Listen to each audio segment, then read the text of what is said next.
Welcome to GSS YouTube channel.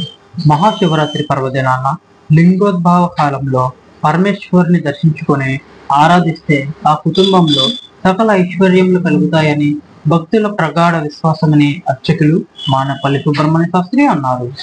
Mahashivratri పర్వదిన వేడుకలను పురస్కరించుకుని కొవ్వూరు పట్టణంలోని సంస్కృత పాఠశాల నందు వేంచేసి ఉన్న శ్రీ లలిత పార్వతి సమేత గోష్పదేశ్వర స్వామి వారి ఆలయం మహాశివరాత్రి వేడుకలకు ముస్తాబైంది. ఈ సందర్భంగా ఆలయ అర్చకులు మానేపల్లి సుబ్రహ్మణ్య శాస్త్రి మాట్లాడుతూ మాఘమాసంలో వచ్చే మహాశివరాత్రిగా కొలుస్తామని, మహాశివరాత్రి పర్వదినాన పరమేశ్వరునికి అభిషేకములు, లింగోద్భవ కాలంలో ఆరాధన నిర్వహించిన వారికి సకల సుఖములు కలుగుతాయని, ఆలయం నందు 5 రోజుల పాటు మహాశివరాత్రి వేడుకలు ఘనంగా నిర్వహించడం జరుగుతుందన్నారు. ఈ కార్యక్రమంలో భక్తులు విశేషంగా పాల్గొని స్వామివారిని దర్శించుకుని తరించాలని కోరారు. ఓం శ్రీ మహాగణాధిపతి నమో నమః. శ్రీ గురుభ్యో నమః. భక్త మహాశైలందరికీ నమస్కరిస్తూ తెలియజేయమనగా, ప్రతి నెల వచ్చే మహాశివరాత్రిని మహాశివరాత్రిగా పిలుస్తాం. మాఘమాసంలో వచ్చేటువంటి మహాశివరాత్రిని మహాశివరాత్రిగా పిలుస్తాం. ఆ మహాశివరాత్రి రేపే అంటే 26/2/2025 బుధవారం నాడు జరుగుతుంది. అది మనం ప్రస్తుతం సంస్కృత పాఠశాల శివాలయంలో వేంచేసి ఉన్న శ్రీ లలిత పార్వతీ సమేత గోష్పదేశ్వర స్వామి దేవాలయంలో ఉన్నాం. శివరాత్రి సందర్భంగా ఉదయం నుంచి సాయంత్రం దాకా దర్శనాలు, అభిషేకాలు అవి జరుగుతాయి.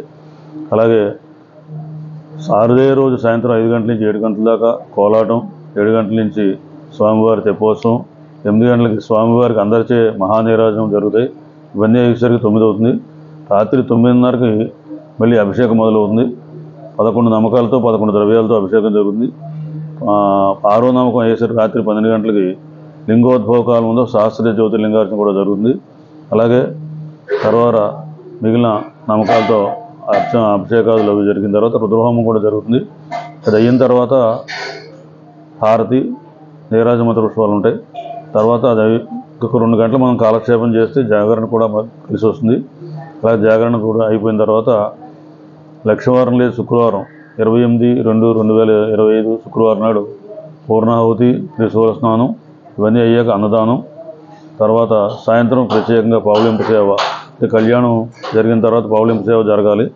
ఆ పావులింపు సేవ దంపతి యుక్తంగా వచ్చి దంపతాంబూలం తీసుకోవాల్సిందిగా ప్రార్థన. దానికి ముందుగానే 4 గంటలకల్లా మధుర పదార్థాలు అవన్నీ పంపించి సహకరించవలసిందిగా ప్రార్థన. మరొక విశేషం ఏంటంటే, ఈ లింగోద్భవ కాలం ముందు శివుడిని ఎవరైతే పూజిస్తారో వారికి అష్టైశ్వర్యాలు కలుగుతాయని పెద్దలు చెబుతూ ఉంటారు. మహాశివరాత్రి నాడు మాత్రమే జరుగుతుంది ఇలాంటిది. కృష్ణాష్టమి కూడా అర్ధరాత్రి జరుగుతుంది. అలా కొన్ని విశేష కార్యక్రమాలు ఉంటూ ఉంటాయి. అవి తెలుసుకుని ఆచరించి సాంప్రదాయాన్ని పాటించవలసిందిగా ప్రార్థన.